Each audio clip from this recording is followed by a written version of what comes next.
Good afternoon, peoples of Facebook and YouTube. This is Grant coming at you from just north of Charlotte, North Carolina, on a Friday. I believe it's June 8th or 9th. From my new to me 2015 Dodge Promaster that I switched over to for expediting. If you saw me before, you saw my videos before, you saw that I was in a 2008 Chevy Express cargo van for work. However, the dimensions of that van, dimensions of that van and everything, both Express anyway, just did not give me enough loads. They would just do these short loads because it made more sense from a business standpoint to give their cargo vans the shorter, lighter loads here and there than to make it run a bigger outfit like this or a bigger van like this on those runs. And I wanted to do 3 or 4 long runs a week. Yep, they're upwards in the 500 to 1,000 mile range at a shot. And my way to do that in this business is to get into something like this that's sprinter size. Hopefully in the future videos I can prove that to you.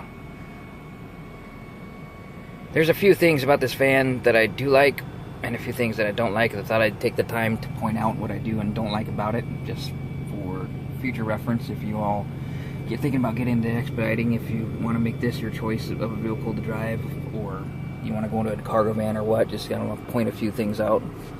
Number one, the wide open visibility is much better in this than the cargo van. However, I missed in the cargo van, this side you could put your whole arm out the window the way it's set up, and in this thing they got these bars for safety, I'm sure, and for structurability of this door and window.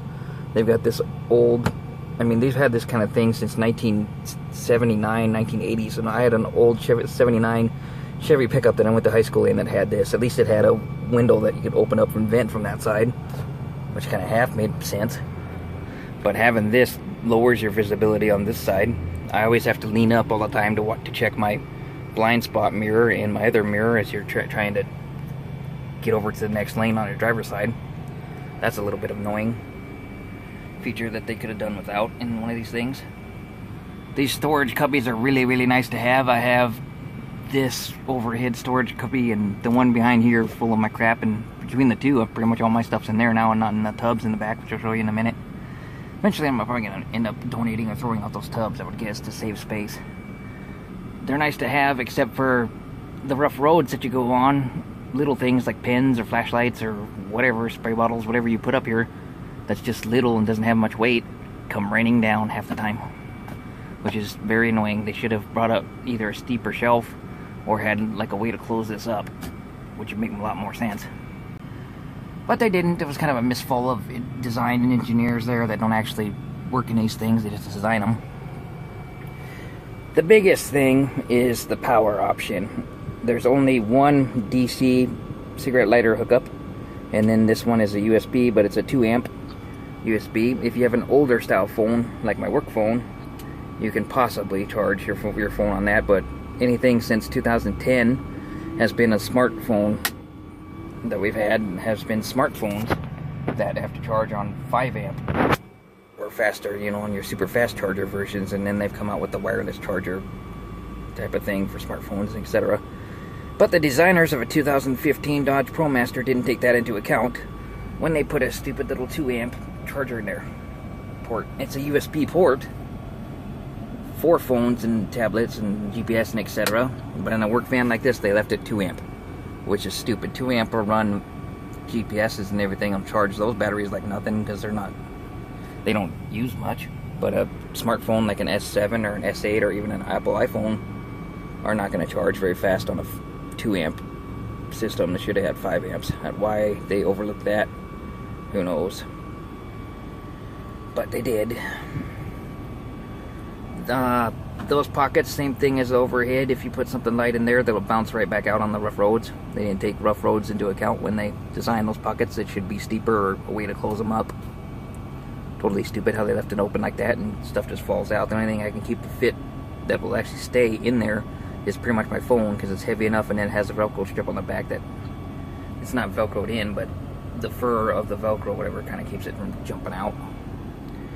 The cup holder thing is kind of stupid nowadays. It has 2 clips to hold it in place, but they're, of course, broke from wear and tear, and every time you take a cup out, I can't make it do it now, of course, but yeah, maybe I can. Yeah, see? That comes out with it. Little things, I'll have to Velcro that to get it to stay, but make it so I can still take it out and clean it. But that was a design flaw right there, that they should have made more than 2 clips to hold that in place. Let's try my other setup for more cup holders and stuff. The longer and longer you drive out on the road, the more you realize you need more and more cup holders, so you can take the trash out less and less. Or that's the lazy way to do it, I guess I would say. The other thing about the charger port is all of these chargers shut off with the engine, which is handy to have. You know, your GPSs and everything will shut off every time you shut the car off, the van off, but overnight, I need to have some kind of way or another to charge at least my work phone. And this is totally pointless to have all of this stuff shut off. And then there's an auxiliary one underneath there. I don't know if it's hard to see. I'll get my keys out of the way. Auxiliary port right there for your phone. Plugs in audio port or a USB port that you can also charge out of. But again, it's 2 amp. And it's plugged into the ignition, you know, on with ignition, off with ignition. You know, they should have, while they were doing that, they should have had one stay on and off with ignition and one stay on all the time. That would make a hell of a lot more sense. But again, design flaw from people that design the van and don't actually drive it for work and realize what people need when they're out here doing stuff. The other thing I see as a design flaw is the cup holder behind those chargers. It looks neat from when you're looking at it, when you don't have everything wired in, but you can't use that cup holder when you have stuff charged there. Or you can if you move your stuff around, but every time you pull out your cup to take a drink from it, you'll end up unplugging the stuff that you have plugged in, and etc., which is annoying as hell and can be a safety hazard on the road when you're trying to plug that stuff back in and drive. So to me, I don't even use that as a cup holder anymore, just use it as a pocket for my other second phone. Kind of pointless. I don't know why they'd put a cup holder there. Same thing about the doors. There's nice cup holders down there, but unless it's like a 20-ounce pop that has a lid on it, or anything that's got a lid on it, it's kind of pointless to have a cup holder built in the door. Because every time you shut the door, it'll spill liquid out. Totally stupid. At least in the Sprinters, the Sprinter dashes have like cup holders here and cup holders on top where it's a little easier to get to. That's one thing I did like about your Mercedes Sprinter version of this over the Dodge Promaster simpler dash like this, but it's little things you can work around by doing simple stuff like having cup holders easy access right there in a seat that I never use anyway. This was kind of a setup by another Expediter that I took advantage of from seeing their setup. Seat belted in because the weight of my extension cords and other crap that's in here makes the buzzer for the seatbelt go off anyway. So since you have to strap the seatbelt to get the buzzer off, you must as well strap everything in with it. That's another thing, safety standard I don't really like about this is even set on 0, the buzzer for the seatbelt is louder than hell. I wouldn't even begin to want to put it on number 10 for the louder setting, because it gives me a headache every time you start the van and drive off with it. Beep, beep, beep, beep, beep. I mean, it is a safety feature, remind you to put your seatbelt on, but they could come up with a better buzzer than that.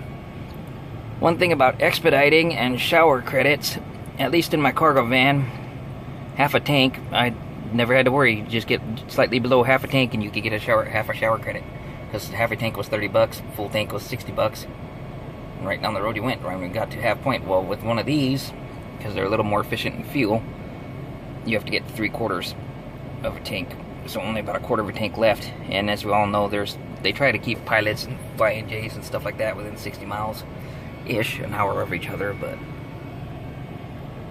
yeah, that's interesting to get. I don't feel comfortable with getting that low and then trying to run it that low on purpose so that I can fill up 30 or over $30 worth so I can get half a shower credit.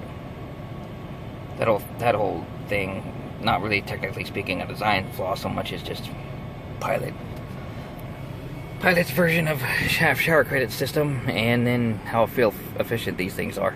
I have noticed a big difference in fuel efficiency. As long as I drive this thing at 60 miles an hour, I can get, I wouldn't say twice, I can get a few more miles than the cargo van. Cargo van I could make a maximum of 500 miles if I filled it all the way up and I was nice to it and did 55, 60 mile an hour. With this doing the same exact thing, I could probably get 600-ish, give or take. I'm not exactly sure because, you know, going over the fuel tank version, but it's more efficient, I've noticed. I can get a few more miles out of every time I fill up than what I used to, anyway. Which is nice. It's got 20 miles per gallon average, 22 gallon tank, I believe. And the cargo van had a 16 or 17 mile per gallon average and a 25 or 30 gallon tank to make up the difference.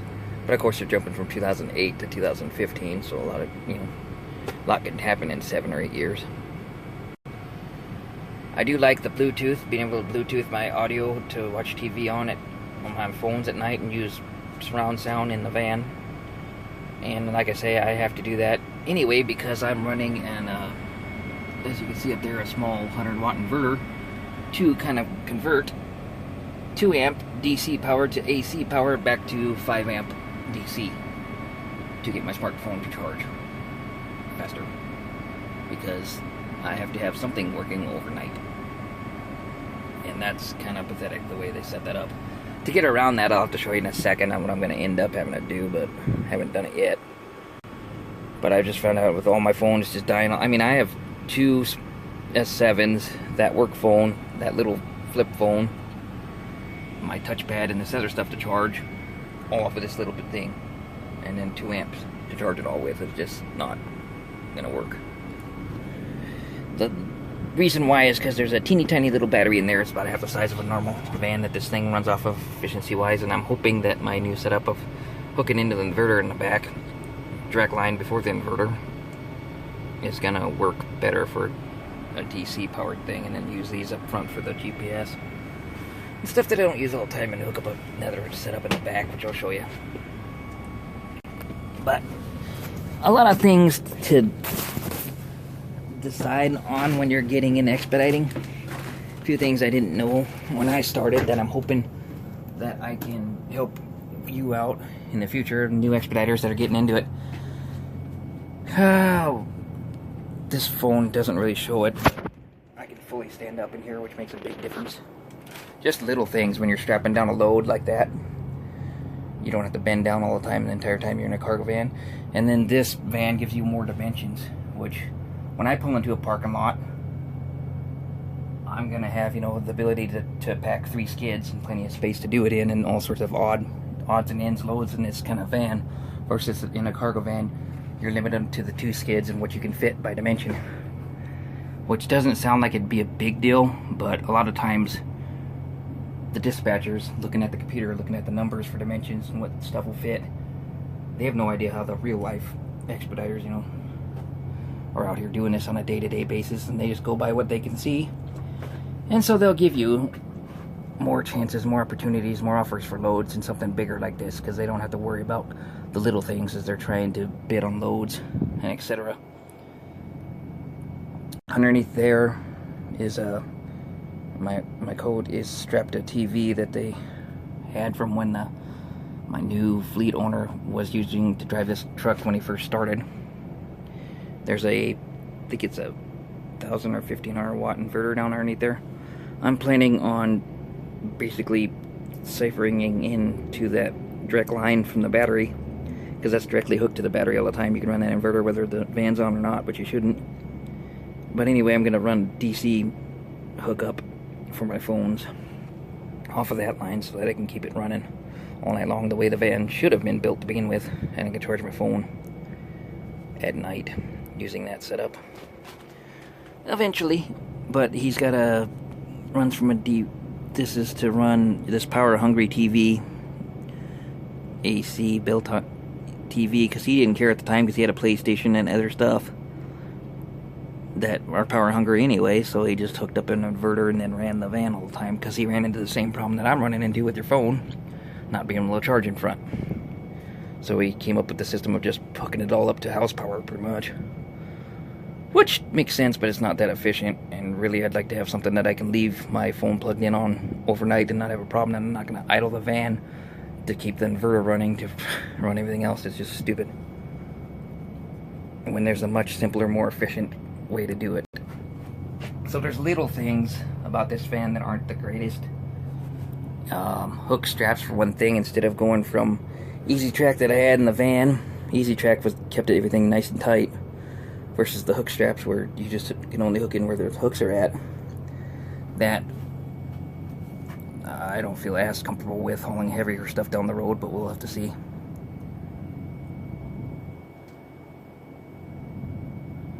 But it doesn't look like it on the phone. It's hard to capture how big this is in reality. I can go outside, but it's louder than hell. I'm in a truck stop because I just fueled up.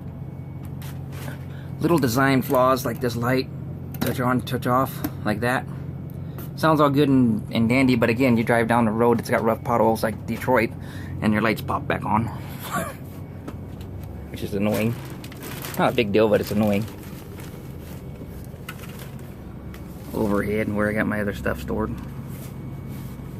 Eventually, when I get this all organized and I put my clothes in here and everything, I can get rid of my tubs down there. I have the bed the way it is right now. Partially because I'm lazy, but mainly because it's holding that pallet back, or helping with the straps hold the pallet back from sliding forward. But the bed will fit totally widthwise here, just barely, if you want to fight it against the walls a little bit to get it to lay in there, if you wanted to. And then it's designed so that you strap it on the wall, and that way that gives you access to for 3 skids around here. When you have to haul 3 skids, I mean, it's going to be rare that I'm going to have to haul 3 skids, but the idea is dimension-wise, I can get the most space of any van. You know, I pull into a truck stop, and there's 2 other vans there. Let's say one has a built-in sleeper in the back like trucks do, where you have the bed here, and then there's a separation wall there, and then they have 2 skids that they're able to pack. That van is not going to get the call as often as, say, a wide open van like myself. Driving myself is going to. And going from a cargo van that could only haul 2 skids and had a permanent bed to a bed that moves around on the wall, that can be a little annoying, but in my train of thought anyway, I'll be able to get more business out of that deal going this route. I would much rather have a setup like this where you just throw the bed down on the floor and sleep on it when you're exhausted and keep on moving and moving and moving if I'm driving the van that's moving all the time, rather than have somebody set up where it has all the driver comforts from here back, where you have a fridge and microwave and its own built-in sleeper and storage for your clothes and stuff underneath, and then the bed and all that. That's all nice and pretty if you plan on sitting a lot in this business. That's what I'd want to have too, like anybody else. But the idea is I want to be out there driving and making money. So I'm totally fine with living with a wide open setup like this and throw a bed down and call it good, because I'm going to be the one that they call when you pull into a truck stop. And if I have 3 vans, let's say they have an odd load that's 2 skids wide, and so they're not sure on the dimensions, just barely fits between the wheel wells, and then comes out to about 2 skids, because they have had really weird long cardboard boxes that I've hauled before that are like that.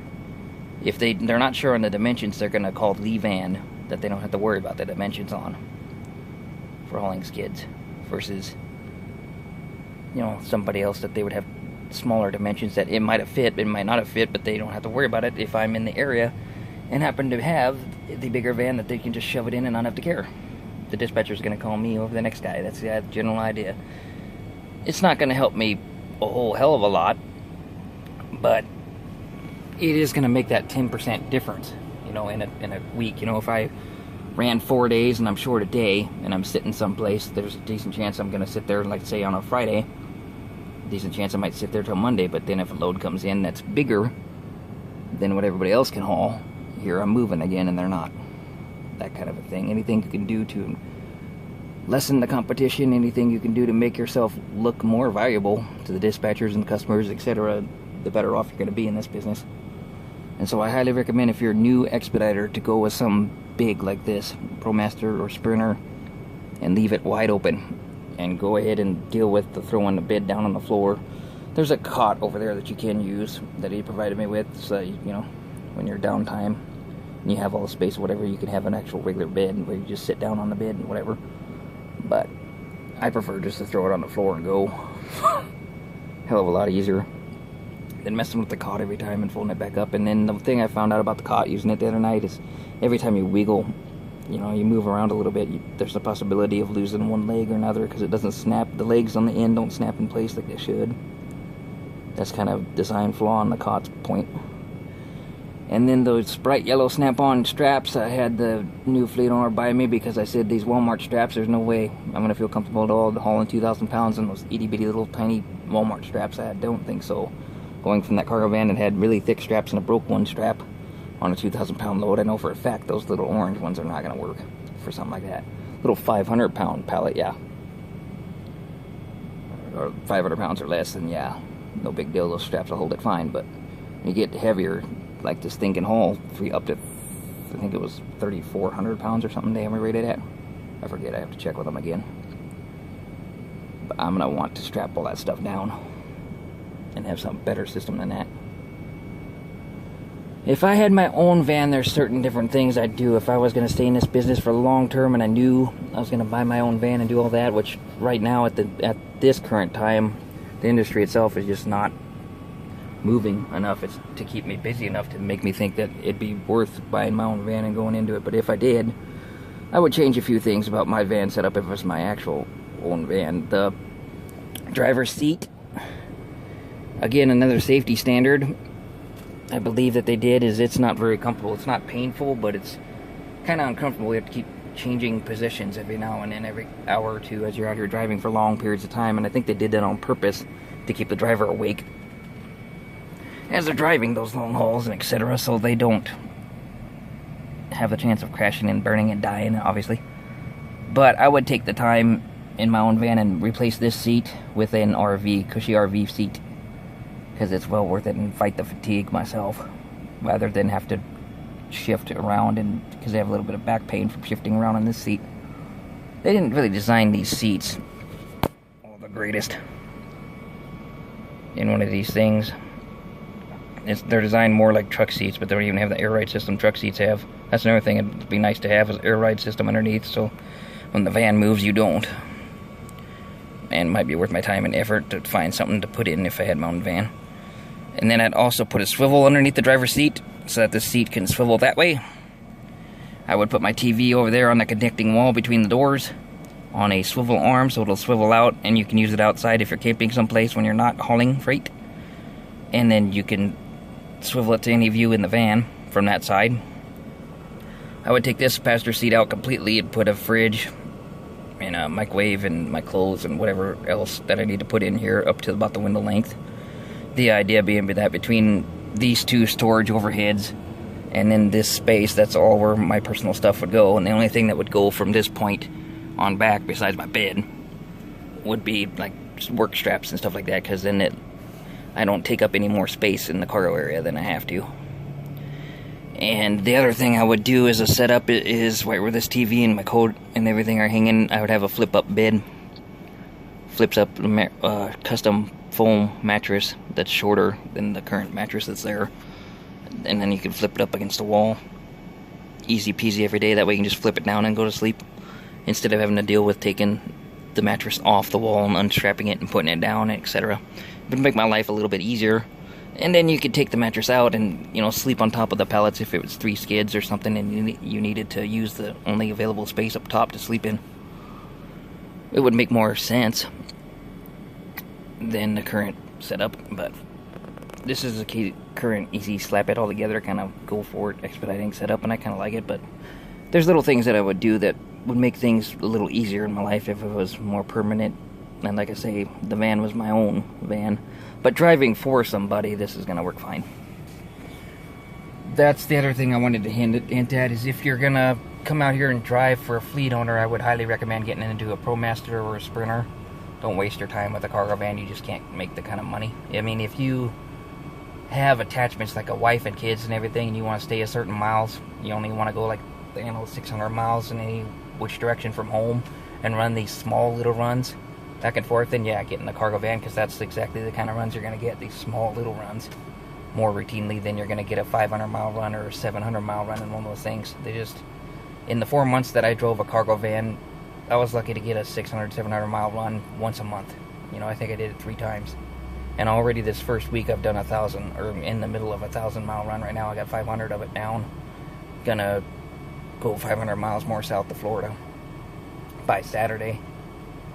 But if you're looking to get out there and you don't have any attachments, you don't have to be home, as often. You know, you don't have to be home maybe once a month, or you don't ever go home or whatever. Don't waste your time in a cargo van. Get into something way bigger, because they'll keep you on longer runs than these things. And like I say, if you leave the space open so that you can haul anything, they will be more apt to give you those longer outruns. You know, at least from what I've heard from other drivers out there, they routinely get 1,000-mile, you know, a couple 1,000-mile runs occasionally a week, which is way more than I could say for a cargo van.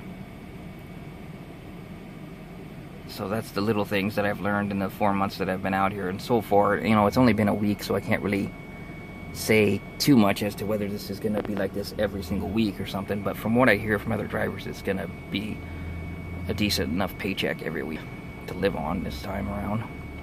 Because I just didn't make enough in a cargo van. I couldn't make enough to save taxes. I made enough to get by on every week, but with $100, $200, $300 checks each week, it sounds like a lot of money, but it's not when you're out here on the road. I'd much rather be up there in the $600 to $1,000 a week kind of range, up there in the, at least the 1,700 miles to 2,500 mile range to get that kind of money, depending on the bids for loads that week and etc.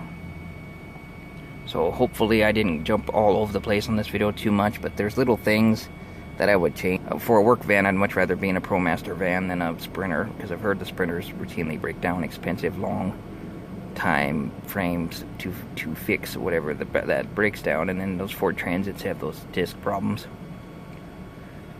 that keep them off the road at times. And I haven't heard too much as to what breaks down with Promasters. The engine and the transmission are usually pretty good in these. At least Dodge takes the extra effort to set up the work portion of it.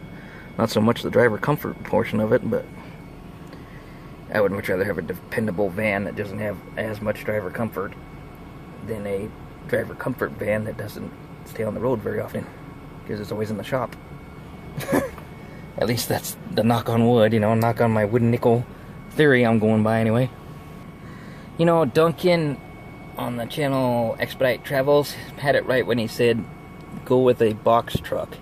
If you're going to go out there and buy your own van, go with a box truck, the Chevy Express front end, and a box truck back end. If you're going to be your owner or operator, that'd be the way I'd want to do it. Because you'd have all the space in the world for cargo and living when you're off the road. Well, when you're not driving. And then when you are driving, you have the driver comforts of a Chevy Express van. The nice open wide window, the nice seats, the power charge ports that stay on all the time, whether the van's off or not, the less sensors and beeps and crap even on the newer vans.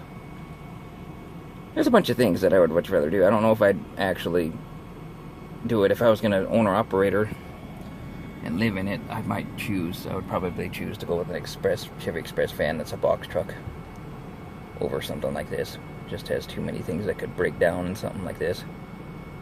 But if I'm going to drive for a fleet owner that has all the money in the world to fix the stuff that breaks down routinely, you know, I'd much rather be in something like this, if that is the case. Anyway, I hope this video information is valuable to you. Especially the newbies coming in here that don't have any idea what they're doing and getting out on the road and hoping they are making the right decisions and stuff like that. Living room alone, man. Just the ability to stand up in this thing is way worth it. I've only been in here 5 days now, I think, just about 5 days now.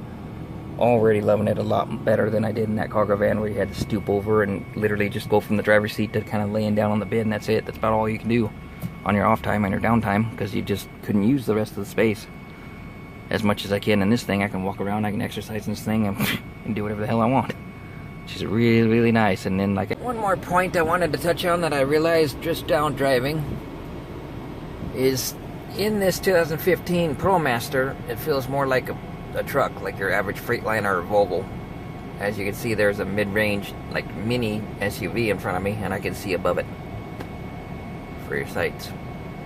And just the overall feel, the bigger mirrors, the windows on the sides and everything, it feels more like you're driving a commercial vehicle, like you're driving a truck versus driving a van. In that Chevy Express van, it felt like your normal everyday Blazer, and that was just bigger in the back. And the Chevy Express van was a lot more comfortable to drive because of that. You could just whip it around corners. With this van, however, it feels more like a truck. one thing about hauling wise, I can haul a 2,000 pound load. I did on my second load. It was a 2,000 pound load in this Promaster, and you can barely feel it back there, whether you have the tow haul option on or not. And in that Chevy Express van, the thing about that is they had a newly rebuilt Jasper engine in it, and Jasper definitely knows what they're doing when they have a Jasper transmission and engine in that thing. Made it a monster. Beefed up that van like you wouldn't believe, because I drove a U-Haul van to take my Class C CDL, and it didn't have half the balls that Chevy Express van did with that Jasper engine. But even with that Jasper engine, you could feel the difference in weight when you put heavy weight, 2,000 pounds in there, and almost max the van out. It could drive 28 or 2,860 pounds max legally that I could haul and cargo in it, and you can haul something like 34 or 3,600 pounds in this thing. Or whatever my dimension weight is, I gotta be checking on that. And I'm sure going clear up to that point, hauling something, you probably would hardly feel the difference anyway. Get her closer to 3,000 pounds, you probably feel the difference a little bit, and you're harder braking and accelerating. That's where I'm talking about, where you'd feel it. Or the momentum from it pushing you down the hill or whatever. I could feel that a little better in the cargo van, because of course the cargo van's smaller, and you're trying to put 2,000 pounds in that versus something that's wider axle, like this, etc. But just wanted to point out that definitely driving this, especially when you're in traffic like this, feels like you're in the truck. The only difference, well, there's a little bit of differences between that and the semi, but semis you're setting a little bit higher than this, obviously, too, but this definitely feels like more of a commercial vehicle that you're driving, and less of a personal vehicle that you're just driving for work and back, to work and back. Anyway, kitchen of flip. Good afternoon, YouTuber subscribers and friends and like. It's Grant coming at you from my van. I have the bed strapped up so you can see it. Blankets and pillows and everything out of the way. Plenty of room for pallet. And that's an extra outlet that you run to the inverter.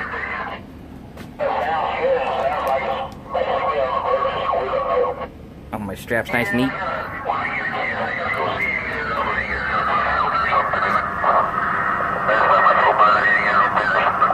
That would be my CB I got all hooked up. Satellite radio. Google Maps, both my GPSs. Bunch of crap. Okay, now hopefully, here, I'm gonna shut it down. Let's kill the CB for right now, so that's not trying to talk over it. The project for today was I hooked in directly underneath the inverter. That's a direct power line from the battery itself right underneath the driver's seat of the van, so that I can have power at night or daytime or anytime that I want, whether the van's on or not. Just the DC power, I mean, to charge my phone, because I was having a constant issue of my dead phone, because I use it all day and then I'd charge it at night in the cargo van, and that was enough to keep up for the next day. And I need that, mainly that phone on the left for work, the other one I use for movies. But it's constantly a pain in the ass, so I made sure to get that done today. But I powered it over to hooked it up directly underneath the inverter on a direct line. Runs to this. This has a cigarette lighter and then 2 USBs. It has a 10 amp extra fuse, but this thing itself is protected according to Walmart and standards anyway, so I wasn't too sure, and I made sure I'd buy an Ace inline fuse connector for it, just to make sure that I don't have so much power coming from the 12 or 10 gauge wire into this, just in case. And then I saw a switch, and so I decided to opt for the switch. I won't use it much, but that way I can just turn it on and off if I'm worried about running the battery from the van down, which you shouldn't for just 2 phones charging, you would think, but I don't know. I'll have to find out why the manufacturer of this van didn't purposely at least put one of those 2 DC connection ports up front to run all the time, whether the van's on or not. It would be a hell lot more convenient, but they didn't, and it's making me wonder if it's because the size of the battery won't allow for you to charge overnight or not. So I'll have to find out. And one thing about it, I have jumper cables up there in case something does happen, but I can't see just 2 phones running down the whole battery of the van, you wouldn't think. Especially as often as we use it. It's not like I've let the van sit here for a month and then went to go try to do everything. We drive it every day, you know, a good 500 miles at a shot, seems like. So hopefully it stays well charged. But that is the old inverter system. Powers this power-hungry TV. You have a strip light there that you can put like games, you know, like PlayStation and Xbox and DVD player and computer and all that crap in hooked in there. I do have my computer hooked in on the one. There's a regular AC adapter for a phone hooked into it too if you want to convert it from that. It'll charge on 5 amp. Those ones only charge on 2 amp. That I put in for DC power over there because I didn't want to be too power hungry. I think 2 amp overnight would be enough. I run it through a 10 amp fuse, so technically they're 10 amp.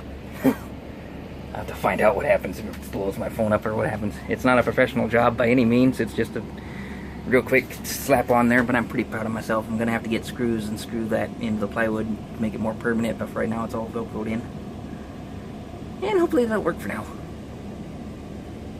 But anyway, just thought I'd add this to the end of my video and get this video uploaded for you guys today. Like and subscribe, leave comments, and we'll catch you in the flip.